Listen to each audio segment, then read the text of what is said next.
Last night, I was watching That 70s Show reruns, eyes heavy and mind in a daze. I was starting to fall asleep when I awoke to what I thought was a loud by the patio door. The chocolate chip cookie I was halfway through slid off my hand, somersaulting down my torso as this noise brought me to an awakening twitch. Just an animal, I thought, with the house settling. Eric Foreman is so goofy. Donna is way out of his league. Eric is lucky. I like this show. Back to sleep. This time from the ceiling. I shrieked. What the hell is that? This time, I sit up, with upright posture, like I'm ready to focus on any minute detail that strikes my senses. I turn the kitchen light on, just out of a general state of fear, without really any concern about anything being in the kitchen. I check the back deck from the thump from before. That's super weird, I think. Nothing else happens, so I start to relax some. I'm not really worried at this point, but a little on edge. I'm a college student, spending the summer at home with my parents, working in downtown DC. They're at the beach, so I'm alone in this rather large house. It's 10:36 p.m. when the door knocks. Seriously, I think? No, again, if I were on the set of a horror movie, or had just been watching something scary for that matter, I would have drawn an immediate connection between the thump noise and the door knocking unusually late at night. But neither of these things applied to me at that moment, so I didn't. I was still kind of anxious about those thumps. But when the door knocked, my attention immediately forgot about the noise that was likely nothing to worry about. Probably a salesperson, or a mailman.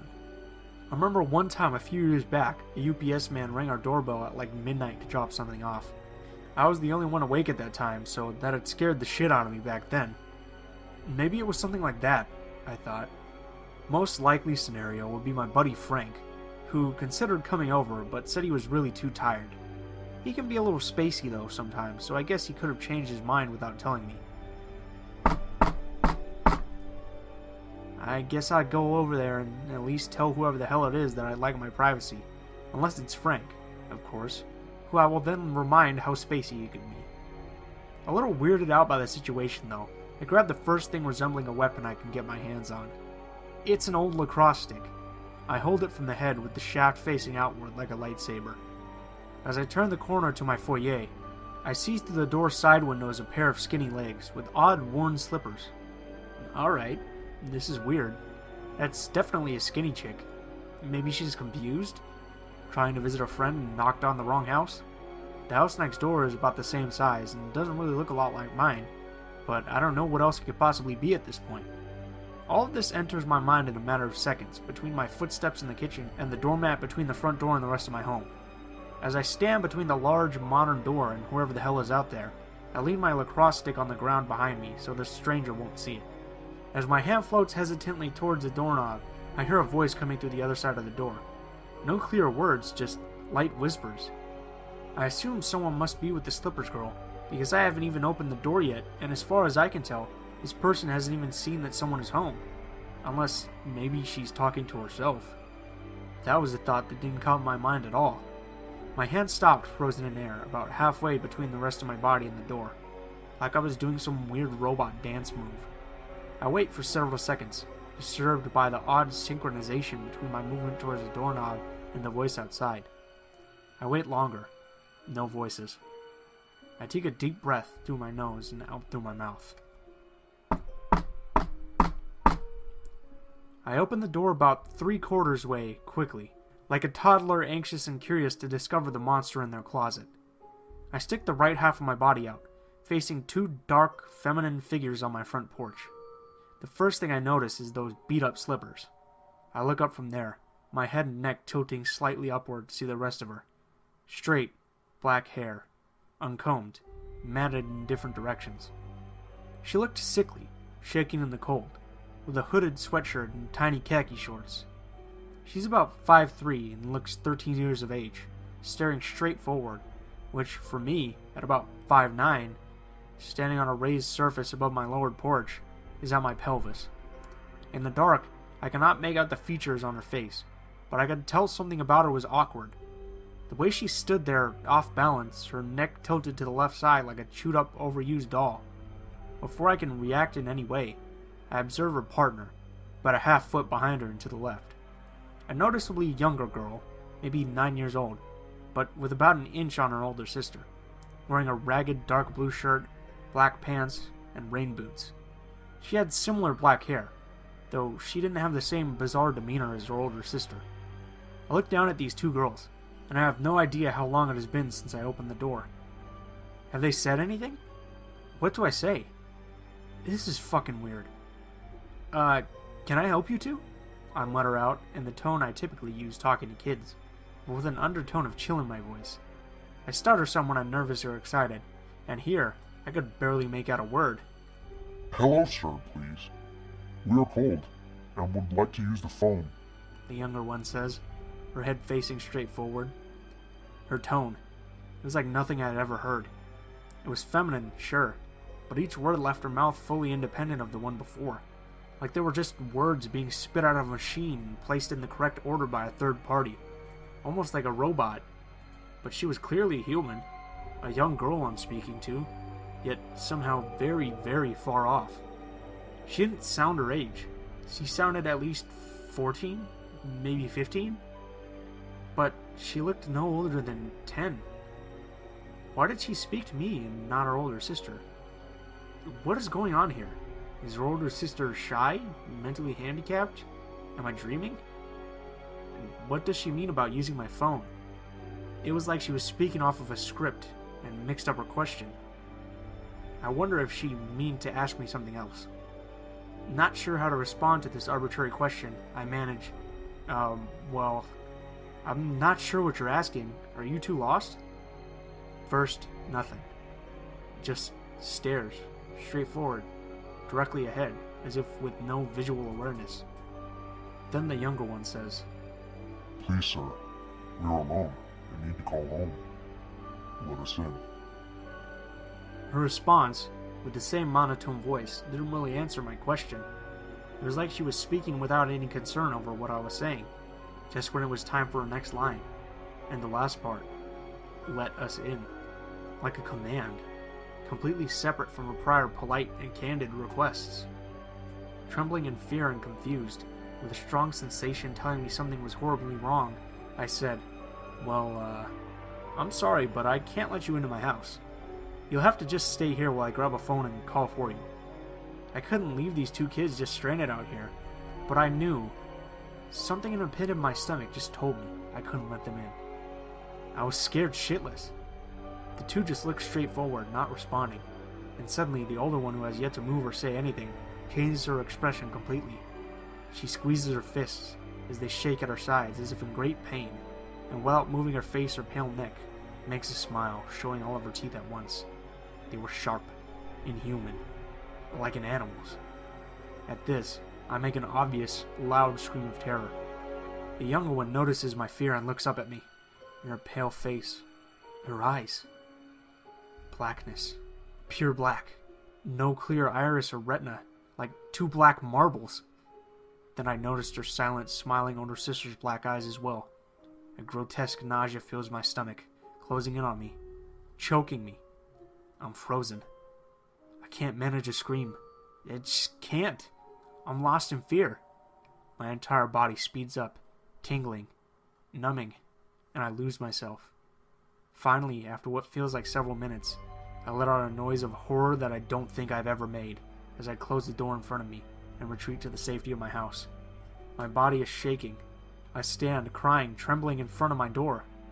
I need to reach my cell phone, which is in the family room, and I can hear that 70s show in the background, which brings me some relief, but it sounds off now. Foreign. Almost like another language in my fearful state. I need to call the cops. I know that I can't let them in. Get the fuck out of here! I yell while banging on the door in an attempt to scare them off. Undiscernible sounds come from the other side, like animal cries or barks. It doesn't sound like the younger girl. I know it isn't. I know it's the older girl, the silent, mentally off one. But I just can't fathom this. No. Fuck no. I need to reach my cell phone, but I can't move. I can't lose track of them. I can see the slippers in the side window, and I know that she's still there. More animal noises from outside. I scream, yell, bang my lacrosse stick against the door. Anything I can get out of my tired lungs and muscles. I felt like I was being attacked by a grizzly bear.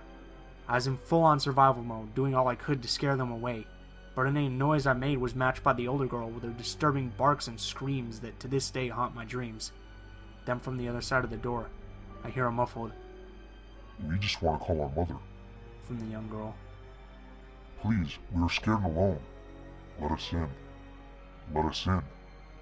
That last part, "let us in," is the same cadence twice over, like a recording. "Please let us in," like a chant. "Let us in. Let us in. Let us in." The younger girl continues, each demand louder and more assertive than the one before, as the older girl's noises match her demands. I wait for any sign of safety, of this horrible nightmare coming to an end. I continue screaming at them, until finally it stops. The noises, the chanting, gone. The slippers are gone. I look out my window, sprinting legs. The other girl running the speed of a male track star, but with her legs twisting over each other like a circus freak. This is so fucked up, I think to myself. I see her trail off, catching up with her younger sister, who must have given the orders to leave while she stayed for a minute or two, barking, screeching, and yelping like a Neanderthal. I watch as the older sister finds her younger sister, waiting on the other side of the road. They stand there, not looking back at my house, just staring straight ahead, the other way, like they were waiting for something. Someone. And suddenly, a large figure walks towards them. Long legs and arms, and lanky, inhuman features. With the shape of a woman, but far too small and awkward in form. Like one of those scarecrow animation figures from a Tim Burton film. This creature, this monster, leads them away into the night. I didn't leave my front door the entire night. I couldn't sleep, and barely have since. Close family, my girlfriend, and friends want to believe me. They say they don't think I'm crazy, but I feel they don't actually believe me. This is so fucked up, whatever this is. Wherever they are, it's real. Like they're subhumans trying to take over us. I don't know what this is, but they create this energy of fear and terror like nothing I've ever experienced. I lay awake at night, terrified when I open my eyes. That off older sister might be outside my window, hanging from a tree, smiling at me, waiting for me to walk outside and leave the house.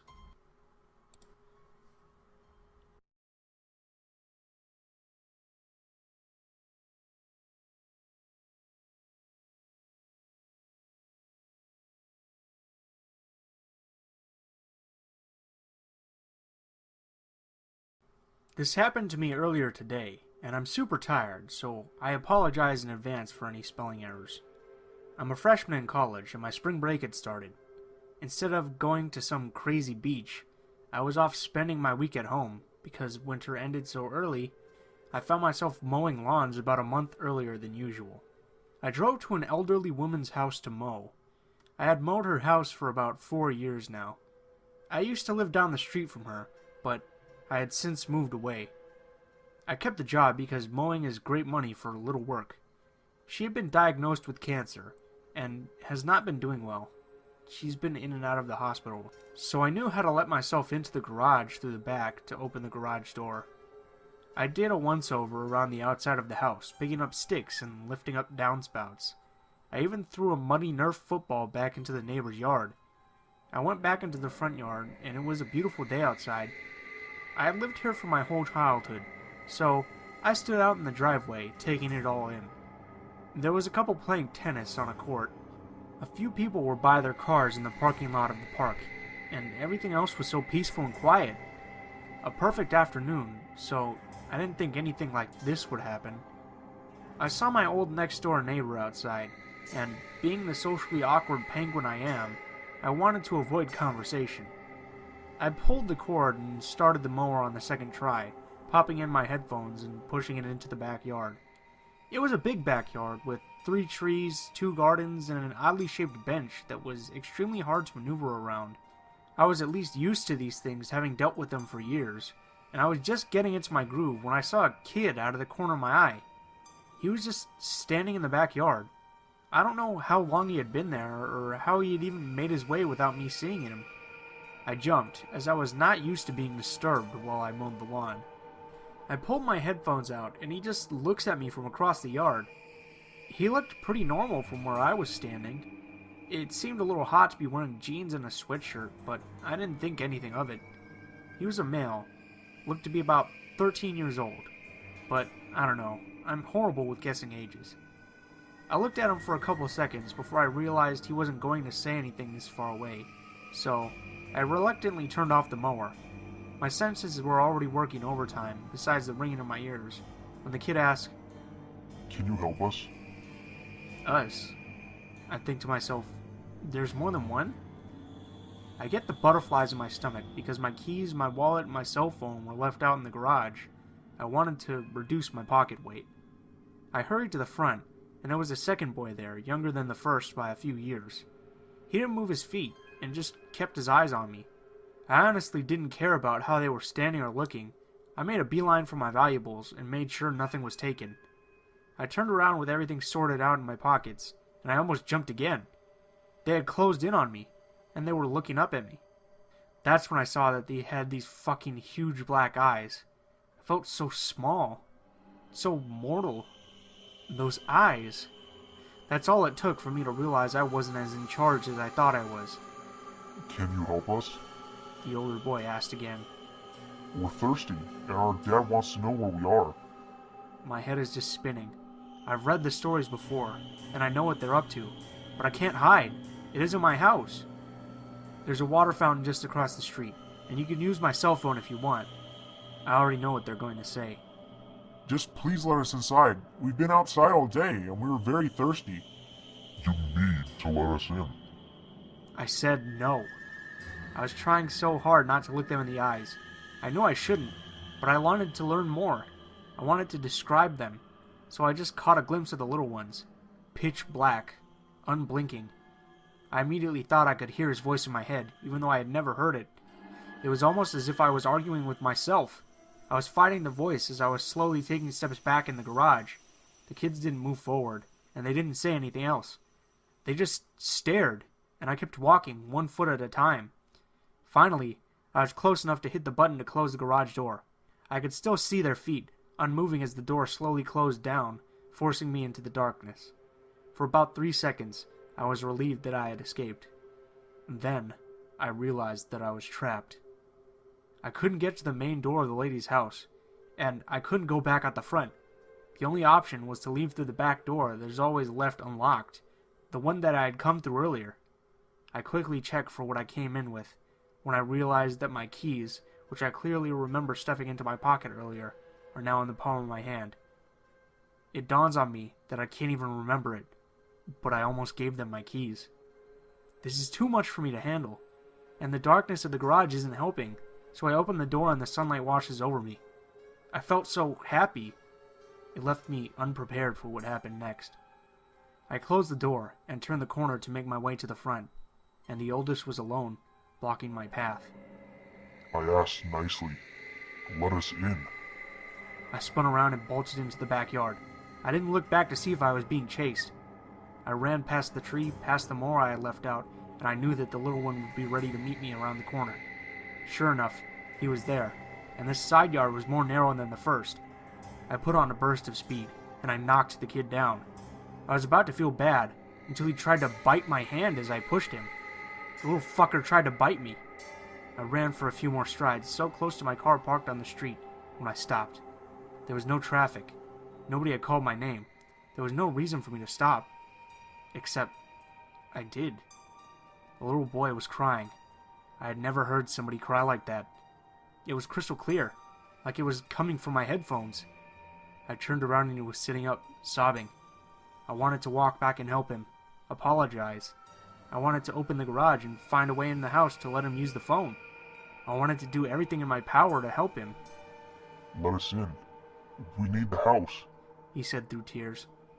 Almost brainwashed a second time by an 8-year-old. I couldn't believe it. I shook it off one last time and ran into my car. I locked the doors, and I didn't look back until I was onto a different street. I called the lady's house to tell her I hadn't finished, and that I would be back tomorrow. Thankfully, she must not have been home. At least, she didn't answer.